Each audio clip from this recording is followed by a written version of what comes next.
নমস্কাৰ, মই ৰঞ্জন চৌধুৰী। যোৱা কেইদিন আপোনাৰ শৃংখল চলিয়াৰ ওপৰত আমি এপিছ'ড কৰিলোঁ। সময়ত আমি মুখ্যমন্ত্ৰীকো ধৰিছোঁ, সময়ত আমি এই বিপ্লৱী গগৈ গম পাইছেতো, অখিলুদ্দিনকো ক'লোঁ। তো আজি ডাইৰেক্ট মোৰ কিছু কথা স্পষ্ট হোৱাটো ভাল।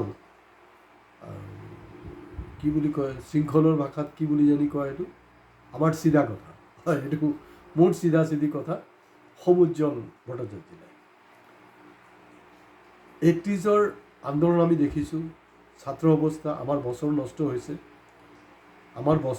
হৈছে, এইটো আমি এতিয়ালৈকে তাৰ হেৰি পোৱা নাই। তাৰ আমি এই যে আমাৰ যে এটা বছৰ গ'ল মানে গ'ল, এইটো আমি আমাৰ কোনো ৰিটাৰ্ণ হোৱা নাই। হয়, আপোনালোকৰ নিচিনা বহুত নেতা, পানী নেতাত কিন্তু বহুত ৰিটাৰ্ণ পাইছে। আমি যিসকল ছাত্ৰ সেইটো সময়ত এক বছৰ নষ্ট কৰিলোঁ, আমি গ'লোঁ। আৰু এই যে 855 জন শ্বহীদ, তেওঁলোক আমি এই যে দুটা শ্ৰেণী শ্বহীদ, আৰু আমি শ্বহীদ হোৱা নাই, এইখিনি আমি আমাৰ যোনটো পাব লগা আছিলে আমি কিন্তু নাপালোঁ।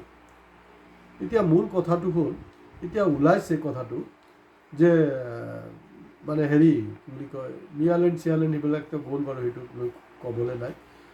এতিয়া আপোনাৰ ষ্টাৰ্ট হৈ গৈছে, মুখ্যমন্ত্ৰী কৈছে যে বৰঘৰ বচাব লাগিব। বৰঘৰ মানে গম পাইছেতো, তাৰমানে এই যোৰহাট, শিৱসাগৰ সেইবিলাকে মানে মেইন কনচেনট্ৰেশ্যনটো তাতেই দিছে। কাৰণ তাত যিহেতু তেওঁৰ 2026 বহুত ডাঙৰ এটা প্ৰত্যাহ্বানৰ সন্মুখীন হ'ব, সেইকাৰণে তেতিয়া হৈছে। আৰু যোৱা 11 বছৰ কিন্তু বৰঘৰ বচাব লাগিব বুলি কোৱা নাই। আৰু সমুজ্জ্বল ভট্টাচাৰ্য ডাঙৰীয়া, আপুনি প্ৰায় ওলাইতো কৈ থাকে নহয়। তো মই ভাবিছিলোঁ কিজানি আপোনাৰ মানে যেতিয়া, কাৰণ আপুনি ইমান ডাঙৰ একজন নেতা, বিপ্লৱী, আপুনি বহি আছিলে কেনেকৈ ইমানে। মই জানো আপোনাৰ মাতৃ বিয়োগ হৈছে, তো বিয়োগটো আমাৰো হৈছে, মাক হৈছে, দেউতাৰ হৈছে। আমি এই বিয়োগ বেদনাত লৈতো বহুদিন বহা নাই। হয়তো এনেকুৱা হ'ব পাৰে, কিছুমানে কৈছে না তেওঁৰ চুলিটো অলপ গজালৈকে অলপ সময় লৈছিলে, একেবাৰে মানে টপা মাথাত আহিবলৈ বেয়া দেখায়তো, তো অলপ গজিবলৈ সময় দিছে, তো সেইটো গজিছে। গজাৰ পিছতে আহি আপুনি বিভিন্ন ধৰণৰ কথা বতৰা কৈ আছে। এতিয়া ৰজাঘৰ মানে বৰঘৰখন বচাব লাগিব, ইয়াৰ অৰ্থ একজন দায়িত্বশীল মুখ্যমন্ত্ৰী তাৰমানে ক'ব বিচাৰিছে নামনি আমাৰ গ'ল, উজনি আৰু অদ্ভুত কথা বতৰা যে মানে সকলো ধৰণৰ প্ৰতিবাদ কৰিব লাগে, খালি আইন হাতত ল'ব নালাগে। আৰে আইন উল্লংঘন কৰিতো চব উদ্ভণ্ডালামি চলি আছে। আৰু এটা অদ্ভুত তেখেতে কৈছে যে না, যিখিনি মানুহ, যিখিনি নেতাই মানে সেইটো কাৰণে যুঁজি আছে, তেওঁলোকক নেকি টক শ্ব'ত মাতি গালি গালাজ কৰি হতাশ কৰি দিছে। আৰে হতাশ আপুনি থাকোঁতে আপুনি ইমান ফুইলিং কৰি আছে মানুহবিলাকক, কেনেকৈ হতাশ হ'ব? এইটোতো হ'ব নোৱাৰে। তা আমি শুনিছিলোঁ কি আপুনি কা আন্দোলনৰ সময়তো ঐ ওলাই বিদেশীক খেদা অমুক তমুক, এতিয়াতো বেলেগ ডাইলগ হ'ল। তো 85 to 2025, 40 বছৰ পিছত এই কথা বতৰাবিলাক আপোনাৰ মনত পৰিছে। বচাব লাগিব খিলঞ্জীয়াৰ অস্তিত্ব। কিহৰ অস্তিত্ব? প্ৰায় 1 লাখ বিঘা আমাৰ হাতত এই মুহূৰ্তত যোনটো ফিগাৰ, সেইটোতো ডেককৈ মানে 54,000 বিঘাৰ মানে গ'লেই মোটামুটি খিলঞ্জীয়াৰ জমি। কাক দিছে জানেনে? আদানী, আম্বানী আৰু আপোনাৰ ৰামদেৱ বাবা। সেইটোক লৈ কিন্তু আপোনাৰ কোনো ধৰণৰ উচ্চবাচ্য একো নাই। আৰু এই যে মুখ্যমন্ত্ৰীৰ কথা বতৰাবিলাক আছে, এই কথা বতৰাৰ যোগেদি কিন্তু অসম চুক্তিৰ 5 নম্বৰ আৰু 6 নম্বৰ যি ধাৰা আছে, এই ধাৰা দুটাক মানে দেককৈ উল্লংঘন কৰা হৈছে। আপুনি মত মতা নাই। কিহৰ খিলঞ্জীয়াৰ স্বাৰ্থ কিমান বিক্ৰী কৰি থাকিব অসমীয়া খিলঞ্জীয়া? কাৰণ 2004, কাৰণ আমি পাহৰি নাযাওঁ, আপুনি চাগে পাহৰি যায়। 2004, মই আপোনাক আকৌ মনত পেলাব বিচাৰিছোঁ, আপোনাৰ ষ্টেটমেণ্ট কি আছিলে যে 10 বছৰৰ ভিতৰত গোটেই উত্তৰ পূৰ্বাঞ্চল মানে হিন্দু হৈ যাব, মুছলিম ৰাষ্ট্ৰ হৈ যাব।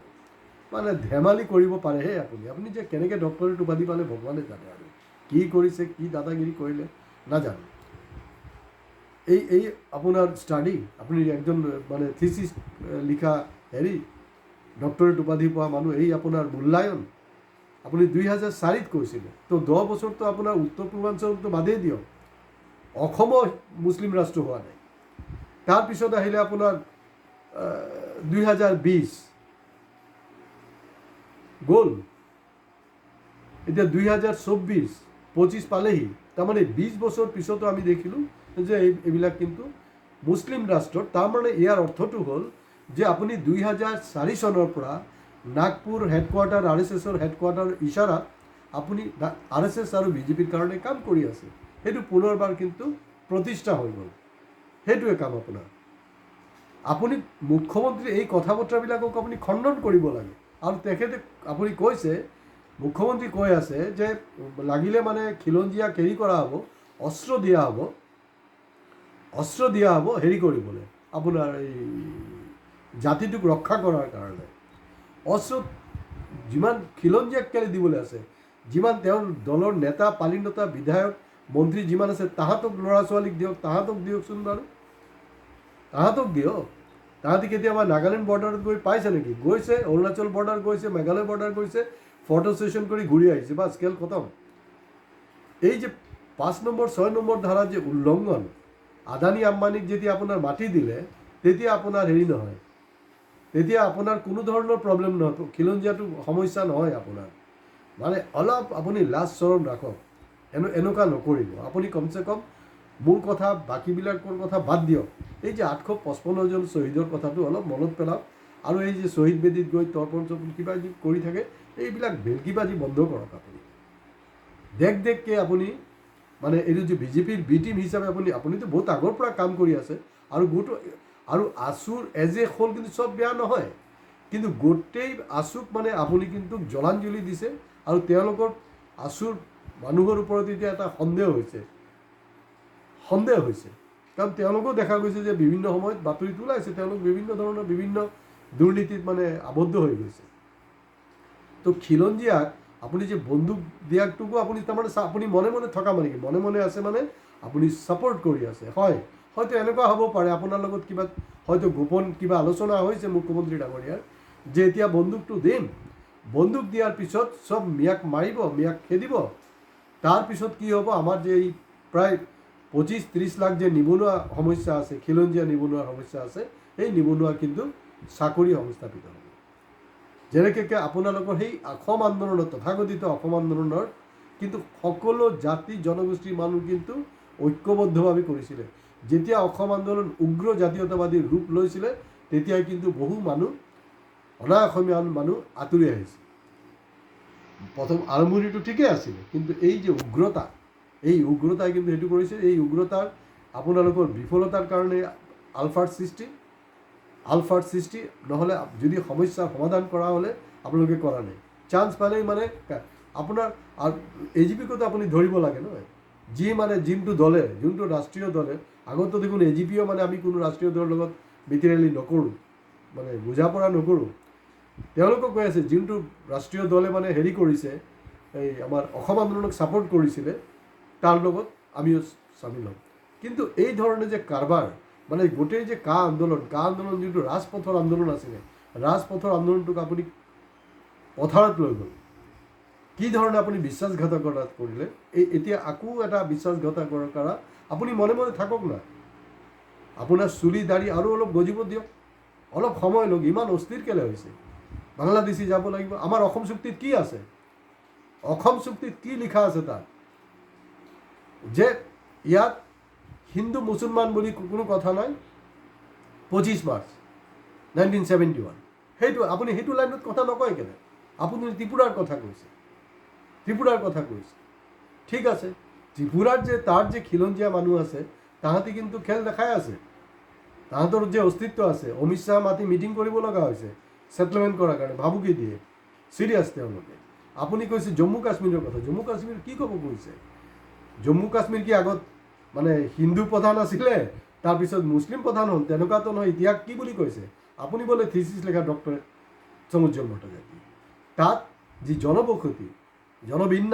জনবিন্যাসটো আছিলে মুছলমানৰ আৰু ৰজা আছিলে হিন্দু।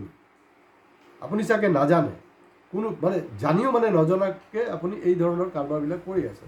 গতিকে এই যে মুখ্যমন্ত্ৰী ডাঙৰীয়াৰ লগত যে আপোনাৰ গোপন মিতিৰালি নাই, সেই বস্তুটো আপুনি স্পষ্টীকৰণ কৰাটো বাঞ্ছনীয়।